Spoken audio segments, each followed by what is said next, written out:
Hello, and welcome to the Street Crime UK YouTube channel. Please don't forget to like, comment, share, and subscribe.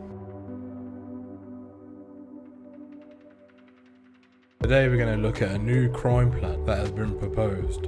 One that is said to protect victims and make the streets of the UK safer. The beating crime plan will level up the country by ensuring everyone has the security and confidence that comes from having a safe street and a safe home.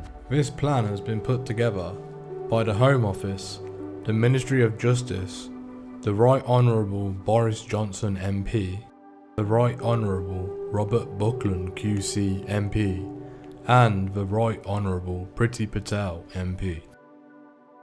This new plan to reduce crime and protect victims and make the country safer was set out by the government on Tuesday the 27th of July 2021. The measures build on the progress which has been made to date in toughening sentences to keep the most dangerous offenders behind bars and the delivery of almost 9,000 of the 20,000 extra police officers which are promised to be delivered by 2023. This was one of the Prime Minister's first commitments in office. The plan will ensure the public is better protected across all parts of the country, with each neighbourhood having contactable, named police officers who know their area and are best placed to ensure that persistent crime and antisocial behaviour is being tackled. The UK government's promise to the public through this plan is that every crime matters, every victim matters,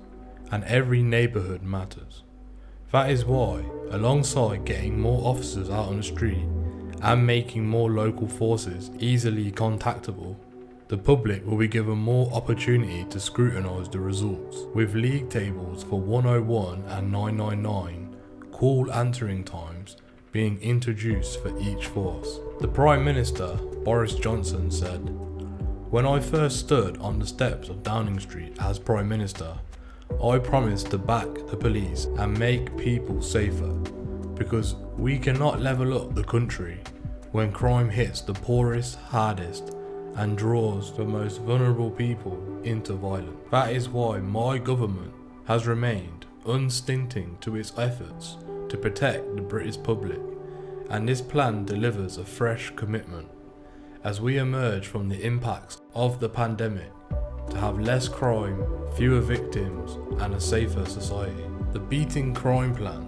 spans work across the police, courts, prison, and probation service to drive down and prevent crime, improve confidence in the criminal justice system, rehabilitate offenders to ensure they do not go on to commit crimes again, and create the safer streets and homes the public want for themselves and their neighbours. A particular focus is given to the early intervention, prevention, and practical measures to deliver real results across communities, and to tackle serious violence and neighbourhood crimes. These measures include expanding the use of electronic monitoring so burglars and thieves will have their whereabouts monitored 24 hours a day upon release from prison. Permanently relaxing conditions on the use of Section 60 stop and search powers to empower police to take more knives off the street. Trialling the use of alcohol tags, which detect alcohol in the sweat of offenders guilty of drink-fueled crimes. Also, this could be used on prison leavers in Wales. This is to address the fact that alcohol is a significant driver in crime, playing a part in 39% of all violent crime. Making unpaid work more visible and getting offenders to clean up streets, alleyways, estates, and open spaces, and ensuring justice is seen to be done. Investing over £45 million in specialist support in both mainstream schools and alternative provisions, including mental health professionals, family workers, and speech and language therapists, in serious violent hotspots to support young people at risk of involvement in violence and to re-engage in education. A new £17 million package for violence reduction units to provide high and specialist support from trained youth workers, including at crisis points, such as when a young person is being admitted to A&E with a knife injury, or upon arrest, with an aim to divert them away from violence. Rolling out 2 further rounds of the Safer Streets Fund to increase the safety of public spaces through steps including targeted patrols, increasing lighting and CCTV, and work with councils to design out crime, enhancing the role for police and crime commissioners, PCCs, by launching the second part of the PCC review to equip them with the tools they need to drive down crime and antisocial behaviour in their local areas. The UK Home Secretary Priti Patel said, "I am absolutely determined to cut crime and deliver a safer society for the public, and the Beating Crime Plan shows how the government is going to do just that.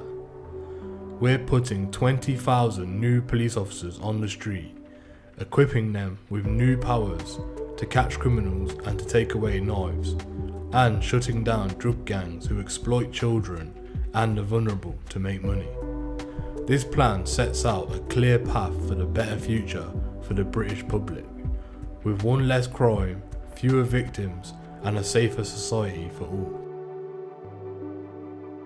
The Beating Crime Plan recognises the need to address the underlying causes of crime, with new tactics and investment to deal with alcohol and the impact of illegal drugs, which are major drivers of burglaries and violent crime. Last year, almost half of all homicides were drug related. To address this, alongside the plan, the government will also respond to parts 1 and 2 of Dame Carol Black's review. This will specifically set out steps to expand Project Adder, an innovative new approach which combines tough law enforcement with increased provisions of treatment and recovery services, to 8 more local authorities, backed by an additional £31 million. This will allow the police to target local gang leaders driving the drugs trade, whilst better helping people to recover from addictions in the most hardest hit areas. This will also increase the police's use of drug testing on arrest to crack down on recreational drug use, and ensures those who break the law will face the consequences. The increase in drug and alcohol testing upon arrest marks the first step in works towards challenging drug misuse, to reduce demand and change the perceived acceptability of using illicit drugs, which devastate communities and fuel serious violence. To drive this work, the government will convene in a summit to bring together key partners, including employers, educators, enforcement, and health partners, to work up a comprehensive package to drive down illicit drug demand and misuse, and tackle these challenges across society. Lord Chancellor Robert Buckland said, "We've backed the probation service with an extra £310 million to boost recruitment to record levels and expand the use of electronic tags to keep an even closer eye on offenders. We're also toughening sentences for the most dangerous, building 18,000 more prison places, and putting victims at the heart of all of our reforms so that they and the wider public are better protected." Here are some of the statistics from the plan. Almost 9,000 extra police officers have been recruited since September 2019, with an additional £450 million provided this year to continue recruitment. This year's police funding settlement totaled up to £15.8 billion, an increase of upwards to £600 million compared to last year's settlement. We also provided forces with almost £200 million last year to meet unforeseen COVID-19 costs outside the funding settlement. An extra £310 million was invested in the probation service and has helped recruit 1,000 probation officers in the last year alone. And we are spending £4 billion to deliver 18,000 new prison places. We are investing £450 million to deliver speedier justice and help courts reduce delay for victims. This has included setting up temporary Nightingale courts across the country as we recover from the pandemic, as well as rolling out further technology and hiring 1,600 extra staff to help increase capacity. We are rolling out Project Adder to 8 new local authorities. We provided £28 million in January to launch pilots for the programme in 5 areas with some of the highest rates of drug misuse: Blackpool, Hastings, Middlesbrough, Norwich and Swansea Bay. Now, with a further £31 million investment over the next 2 years, Adder sites will be set up in 2 of London's boroughs, Hackney and Tower Hamlets.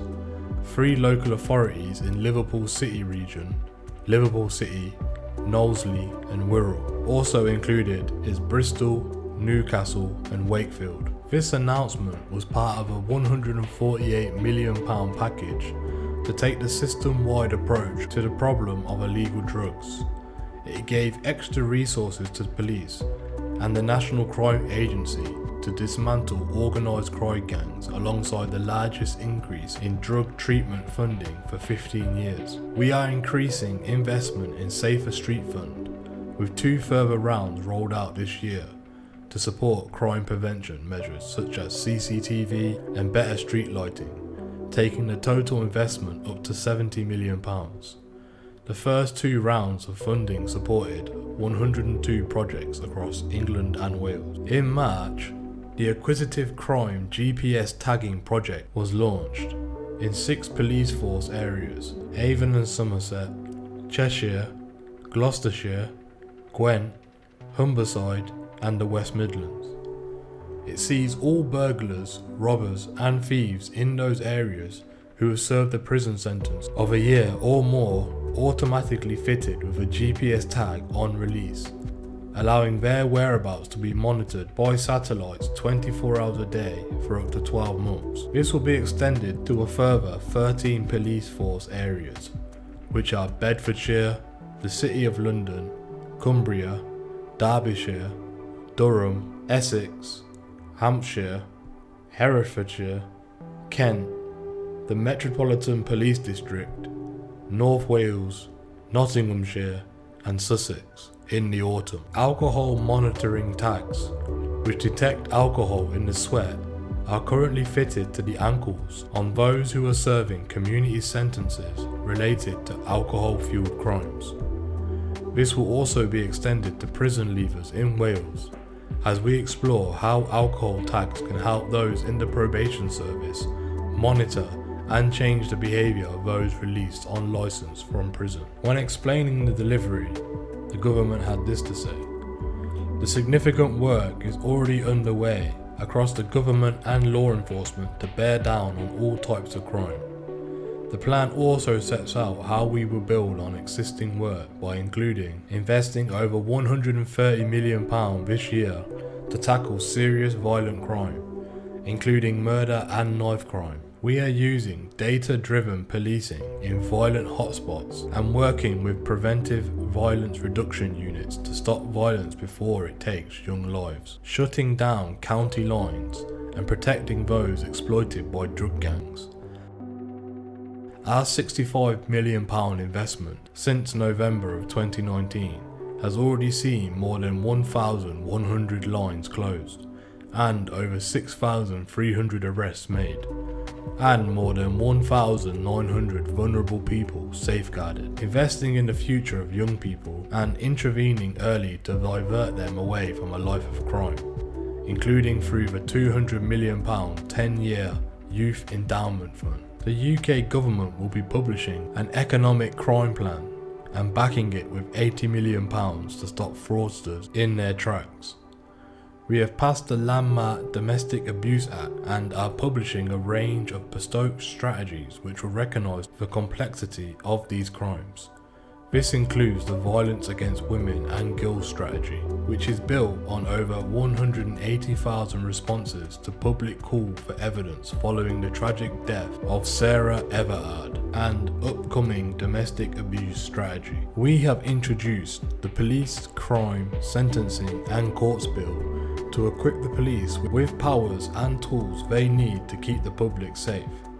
whilst overhauling sentencing laws to keep serious sexual and violent offenders behind bars for longer, and placing greater emphasis on rehabilitation to help offenders turn their lives around and prevent further crimes. The Counter-Terrorism and Sentencing Act represents the biggest shake-up of terror sentencing and monitoring in decades, giving the courts, police and security services greater powers to protect the public and ending the prospect of early release for anyone convicted of a serious terror offence. The Prisoners Disclose of Information About Victims Act, known commonly as Helen's Law, came into force in January.